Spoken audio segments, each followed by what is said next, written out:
Good morning. It's like 7. I have a big bowl of oranges. This isn't even all of them. And I'm gonna make some orange juice, just orange. Oranges it takes a lot of oranges to make juice. More than other fruit. I like pears because they give a lot of juice. Anyway, so this might be a little process. So we can talk while we do this. I always, when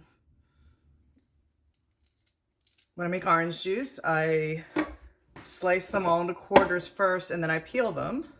Then I stick them all those pieces into the processor. Okay, what I want to talk about today. So I've been banned from Facebook for I think a week maybe. I kind of lost my temper this morning. Mark Zuckerberg's bragging about his little metaverse. He's going to kidnap you. He doesn't want people living in the real world. He doesn't want people to eat oranges anymore. He wants you to go to your little virtual Walmart and buy your little virtual food, which isn't even real food. And then sit and a delivery guy comes and leaves it at your door because of COVID restrictions. And next thing you know, you wake up and you put on this VRE set or whatever. I'll never go into the metaverse.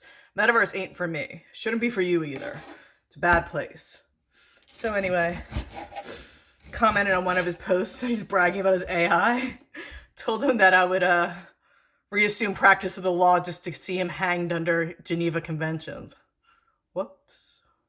Which I have and this is even funnier. So then there's a man that I talked to that I do agree with some of the things he's doing, but I've made it very clear that I don't want to practice law or be a businesswoman anymore. I want to help people live authentic lives. I don't want to jump back into that legalistic bullshit because the system's just a bunch of bullshit. Then he said I was a liar because I would never do that. I'm like, sure, okay, here's the deal. I think the system's a big set of bullshit. Discovery, motions. You don't understand. You file a lawsuit and what lawyers have to go through just to get before a judge is ridiculous. And it's a bunch of like rigmarole that I'm not doing anymore. So I said, cool, if you get him, try him, charge him, decide to prosecute him, I would be happy to be a lawyer again. If you hand me a dossier and send me into court, that's acting. It's not even like practicing law. Practicing law, I'm not against. I would be happy to put on red lipstick and get him on the stand. But, that's where I stand right now. I'm not engaging in the system. I mean, I do want justice to come, but justice isn't going to come through the system. So this man, and yeah, I'm calling him out. I'm not calling him out. It's just people. Like, I feel people meet me and they're like, oh my God, you're authentic. You're changing the world. And then they find a way that they can use me to change the world. And that's all. Like, I'm getting a little tired of people like trying to force me to be a lawyer. Like, you're not going to be able to force me. And the more you push, the more I'm going to push away. Like, if you push me to be a lawyer, I'm definitely not going to be a lawyer for you. I'm making juice right now. I mean, that's where I see the future. I see the future as modeling good behavior to keep people out of the metaverse so there's something to live for and getting into smaller self-sustaining communities. And that's where we need to head without the government. Teach our kids good values, get them out of that liberal media bullshit and the liberal school system and start teaching our kids core values, start preaching that we have to have kids within marriage, that people should be getting married. And I think a lot of people are lost already. And it's hard to, I think a lot of people are stuck in this. I have a lot of people in my life that are kind of on the fence with people. It's like when you live a life of integrity, eventually you have to let people go. And some of those people are related to you.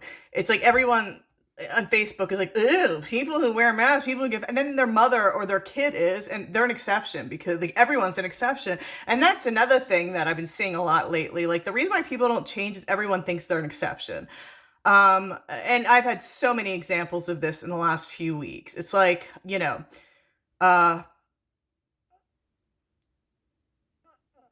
shouldn't, I don't like to call people out, but everybody's an exception. Like, oh, well, people who wear masks are stupid. But then I see someone in a mask. I'm like, why are you wearing a mask? Oh, I had to because, I just for the store because I had to. I'm like, well, you didn't have to go in the store. I just had to. I can't stand. I get in trouble a lot at airports because I won't wear a mask. And I haven't gotten arrested yet. I mean, I'm nice about it. I'm like, I'm just not wearing it, dude. I got escorted out of planes and everything. But like, I'm like, it's just not something I'm doing. Like, no. No, no, no. And then I look around, everyone's wearing a mask. And I'm like, what the, you people? Like, everybody's an exception. Well, I have to travel on business. I have to go to 7-Eleven. Well, go to another store if they say no. Like, use some integrity. And that's the same thing I was preaching about, people collecting money from the government. Every single person I know, and I know so many people on government assistance at this point, it's just getting ridiculous. Because anybody who has an individualistic approach says you should, do what's best for you. The government has incentivized us to be on government assistance. Right now, they're making it more beneficial than working. Okay?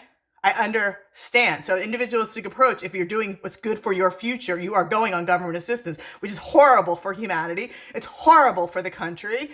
And it's an immoral decision to take, money that you don't agree with, dirty money. And again, I don't look down at people who are doing it, but again, you're not an exception. Like, nobody's an exception. Everyone makes themselves an exception.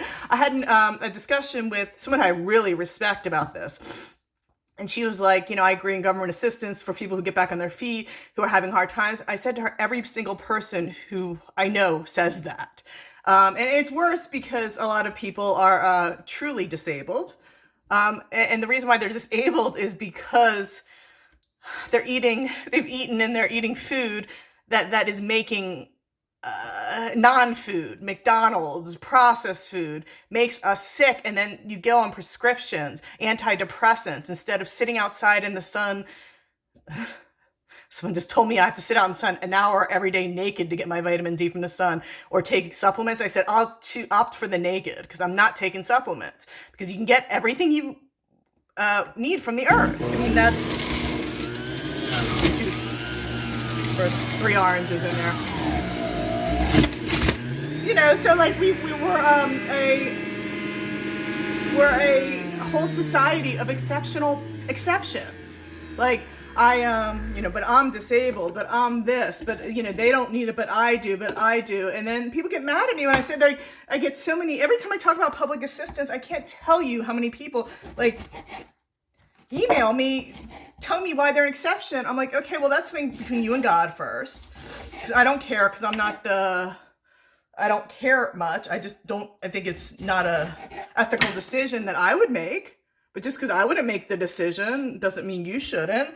But at the same time, I have no patience for this whole everyone's different thing. No, if everyone does the same thing, you're not different. Someone posted a picture of this beautiful woman with, I think, 8 or 9 kids.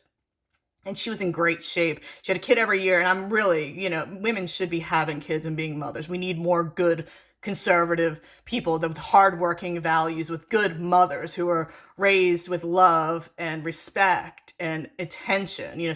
People who sit down with their kids for hours a day and read to them and teach them things and love them and tell them how wonderful they are again and again and again. So when they come into adulthood, they're stable, healthy, strong individuals who can lead us to the next, and I was a very loving mother. I just had mental problems, but I was always I consciously tried to, every day, you're wonderful, you're great, you're smart, let's do this, let's do that, let's see what we can accomplish, because parenting is active.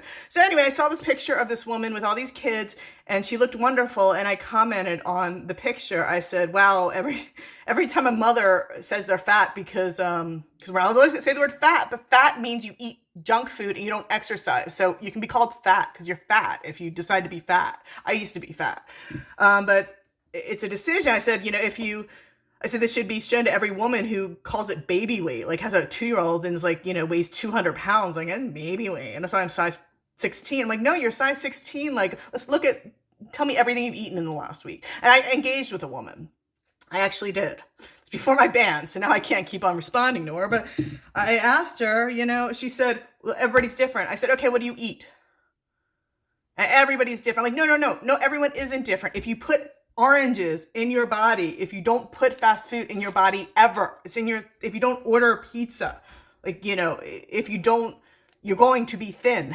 That's the thing about fitness and health. It's not even a complicated situation or a complicated dilemma. It's an if-then. If you put good foods in your body, you're going to look good. You're going to have healthy skin and hair. You're going to live longer.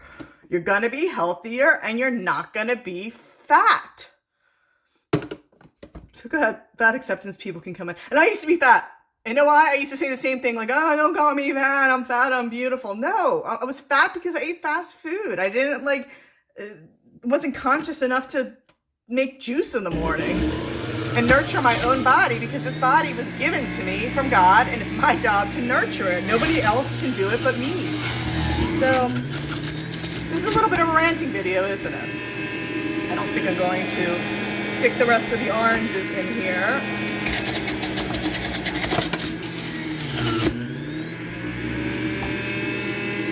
So we have orange juice, which I'm going to drink now. I was told not to touch my hair during filming. It's funny, I'm really into this food, Magnolia Network, Zoe Bakes. This girl is a badass. I want to be just like her, but she bakes. I cook, she bakes. But she keeps her hair down, and she has beautiful hair. And I'm always thinking to myself, shouldn't you keep your hair up? And now I'm doing it too, because, you know, you get to the point where you're like, I look better with my hair down on videos. And then I'm touching it, which is, I know, unhygienic. Anyway, so this has been a very venting type of video. I can't even post it because I've been banned. So I'm going to turn this off and drop it whenever. But all real. Have a great day.